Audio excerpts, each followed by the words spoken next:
சிவபெருமானின் வாகனமாக திகழும் நந்தி பகவானை பார்ப்பவருக்கு அனைத்து கோடி புண்ணியமும் கிடைக்கும் என்பது உண்மை.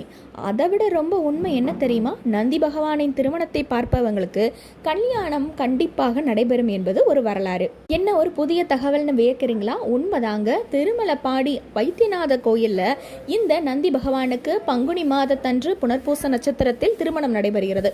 இவருடைய மனைவி யாருன்னு கேட்டீங்கன்னா துருவாசக முனிவருடைய பேத்தி. அவங்க தான் இந்த நந்தி பகவானின் மனைவி.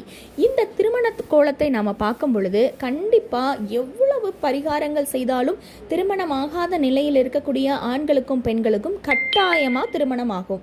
கோயிலில் வீற்றிருக்கும் வைத்தியநாத சுவாமியாக விளங்கும் எம்பெருமான் சிவபெருமானின் முன்னிலையில் தான் இந்த நந்தி பகவானின் திருமணம் நடைபெற்றிருக்கு. அதனாலதான் எத்தனை பாவங்கள் இருந்தாலும் சிவபெருமானின் அருளால் நந்தியின் திருமணத்தை நாம் பார்க்கும் பொழுது நம்மளுடைய பாவங்கள் நீக்கி நமது தோஷங்களையும் நீக்கி எம்பெருமான் நல் வாழ்வை கொடுப்பார்.